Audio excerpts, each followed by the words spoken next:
Pode Povo. Pode Povo.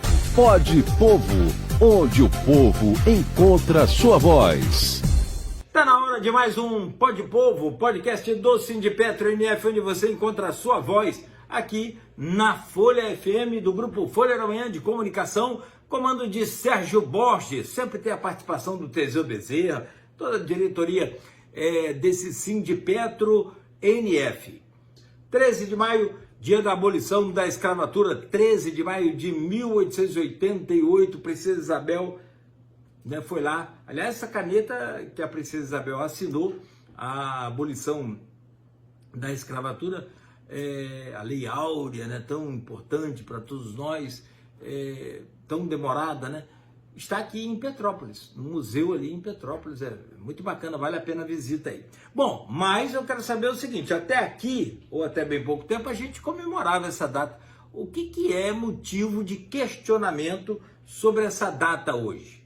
Bom dia, Cláudio, bom dia a todos os ouvintes da Folha FM, sempre um prazer, uma honra estar por aqui, ainda mais hoje falando de um tema tão importante, Faço aqui um destaque que hoje é dia 13 de maio também, dia da aparição de Nossa Senhora de Fátima, Eu como católico, eu deixo aqui o meu abraço a todos os católicos, eu que fui batizado, fiz primeira comunhão, casei na igreja de Nossa Senhora de Fátima lá em Fortaleza, lembrando que eu sou cearense, e a gente que tem essa devoção, o mês de maio também tem esse simbolismo. Mas a gente hoje tem um assunto muito sério para falar, porque o dia 13 de maio, você realmente lembra que ele já foi há muitos anos atrás, muito mais comemorado, como o dia da abolição da escravatura no Brasil, porque a gente, quando vê hoje o que vivemos em relação ao racismo estrutural, ao racismo que existe na vida real, no dia a dia, e os próprios números que a gente tem, da economia, dos empregos, onde os negros até hoje, eles são colocados sempre com empregos com uma menor qualificação, são colocados sempre no empregos onde ganham menos. A gente vê isso claramente quando a gente vai em um shopping, que a maioria dos funcionários de limpeza são negros. Então, isso não é por acaso. A gente fala, e aí tem um questionamento sim em relação a essa data, porque o dia de abolição da escravatura, ela não foi uma assinatura que fez com que isso acontecesse, não foi bondade da supremacia branca, da elite branca da época que fez com que isso acontecesse. Existiram muitas lutas, muito sangue derramado do povo negro que era escravizado naquela época, daquela forma, e que hoje muitas vezes a gente ainda vê muitos trabalhos sendo pego, trabalhadores sendo pego com trabalhos análogos à escravidão, e a sua maioria é sempre negro. Então, essa realidade ela se impõe aos nossos olhos ainda, E a gente não pode ficar refém de que uma data ela marca o fim de uma cultura que era implementada à época, que é essa cultura da escravização do povo negro e do povo indígena no nosso país, e que isso não caiu do céu. O fim da escravidão ele se deu também a partir de uma organização social grande. A gente sabe que, e aí o Gessé de Souza, que é um grande estudioso, ele sempre fala muito da escravidão moderna e coloca ali uma série de teorias onde mostra que a elite do atraso brasileira, ela ainda é de uma cultura muito escravocrata, e a gente tem que tentar, com as nossas ferramentas, e a gente, quanto sindicato, sempre faz com que as nossas ferramentas de luta, nossa organização, ela também esteja à disposição para a luta, contra o racismo, contra qualquer tipo de trabalho análogo à escravidão.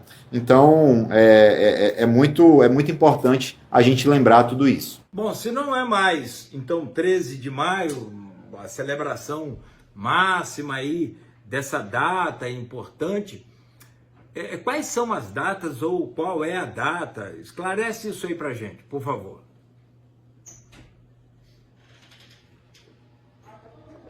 É uma boa questão, Cláudio, porque a gente começa a fazer os Pode Povo aqui e a gente começa a estudar mais sobre vários temas, E sobre esse tema, a gente, e eu que costumo participar de vários debates, A gente aqui no Sindipetro NF, a gente usa o mês de novembro, né, como um mês da luta, né, contra o racismo, e dia 20 de novembro é o Dia Nacional da luta contra o racismo, né, da consciência negra, que nada mais, nada menos foi do que o dia em que o Zumbi dos Palmares ele foi morto, né?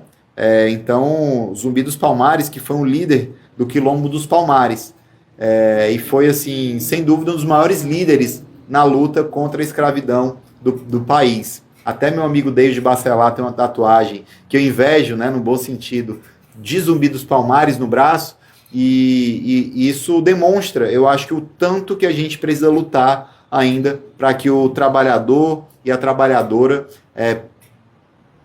e principalmente, né, eu acho que o povo negro, que é mais oprimido, mas o trabalhador e a trabalhadora de uma forma geral, ele se revolte com as situações de injustiça que acontecem. O sindicato, ele tem justamente esse papel. E é curioso, o Cláudio, todos os ouvintes, que nas plataformas de petróleo, quando você faz um recorte dos trabalhadores da Petrobras, uma pequena parcela ainda, eu acho que em torno de menos de 30%, a gente estava vendo esses estudos na semana passada, de trabalhadores negros. E o trabalho na Petrobras, queira ou não queira, é um trabalho que é considerado com a remuneração maior que a do mercado de trabalho, do restante do mercado de trabalho. São trabalhadores que conseguem ter um trabalho um pouco mais digno, né? Os concursados da Petrobras têm uma série de direitos conquistados e garantidos no acordo coletivo que vieram da luta e da organização do sindicato e dos trabalhadores. Mas quando você vai esse recorte, você vê claramente o quanto ainda existe um racismo estrutural. E eu vou além. Quando você vai nas plataformas que você vê os trabalhadores terceirizados, você vê os trabalhadores que são do setor privado e que têm trabalhos que têm o salário, remuneração menor, que são trabalhadores que acabam tendo muito mais do trabalho braçal do que o trabalho ali intelectual de planejamento e tal. Esses trabalhadores, eles são majoritariamente negros.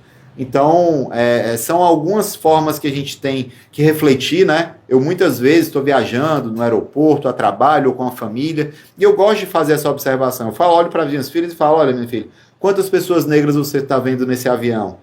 E sempre o número de trabalhadores e trabalhadoras negras, pessoas que estão viajando ali, é muito inferior ao número de pessoas brancas. Isso me incomoda muito. A gente saber que a maioria da nossa população é formada por homens e mulheres negras e a gente não vê esse reflexo nos lugares onde, historicamente, são lugares da elite. Então, eu tenho, assim, muita indignação ainda com essa injustiça e a gente tem que transformar essa indignação coletiva em luta. E eu vou destacar aqui, Cláudio, algumas datas, né? Dia 14, amanhã, no caso, dia 14 de maio, foi o fuzilamento dos líderes da revolta dos malês. No dia 18, lembra a criação do Conselho Nacional das Mulheres Negras em 1950. Isso sem falar do nascimento de personalidades como o cantor Ataúfo Alves, grande cantor e compositor negro, no dia 2 de maio de 1909, o nascimento no dia 3 de Milton Santos, né, o grande geógrafo negro também, que nasce nesse nosso mês de maio, e tantos outros, né, Lima Barreto, que foi também no dia 13, escritor, jornalista, militante da causa negra, enfim, tantas outras personalidades negras que a gente tem que exaltar, tem que conhecer a história, tem que estudar, porque a vida de uma pessoa negra ela é muito mais difícil do que a vida de uma pessoa branca, seja no Brasil, seja em tantos outros países. Importante a gente salientar é que essa lei da abolição não caiu do céu. Tem toda uma luta e com muitas vidas abaixo aí de muita chibatada, de muito castigo, de muita crueldade com o povo negro. E não caiu aí do céu, não é? Veio justamente por esse valor pago nessa insanidade, né, que é essa escravidão que a gente sabe que existe até hoje, infelizmente. Mas, muito bom. Acho que todas as datas são importantes, são necessárias e precisam ganhar destaque. E que bom que a gente tem um Pó de Povo para isso aqui. Forte abraço, até a próxima e vamos à luta, vamos continuar, porque é o que eu disse, ainda tem muito para se conquistar. Obrigado, Cláudio, obrigado a todos que nos ouviram aqui e reflitam, né? A gente tem que estar sempre aqui pensando, né? E aí a gente tem um Brasil que majoritariamente é cristão, que muitas vezes a gente tem que conviver com intolerância religiosa. E a intolerância religiosa, né? Eu sou católico, mas isso não me impede de estar conhecendo outras culturas, de estar conhecendo outras religiões, de respeitar as pessoas que têm uma religião da matriz africana, de deixá-las viver a sua religião. O Papa Francisco, que infelizmente perdemos no último mês de abril, ele ensinou muito isso pra gente, né? A intolerância, a briga, ela não leva a lugar nenhum. E nós, como brasileiros, que temos uma cultura tão diversa, a gente tem não só que viver com a diversidade, mas também defender para que as pessoas mais oprimidas, elas sejam defendidas por todo mundo. Um abraço e um bom dia 13 de maio para todos e todas. Pode Povo, pode Povo, pode Povo, onde o povo encontra sua voz.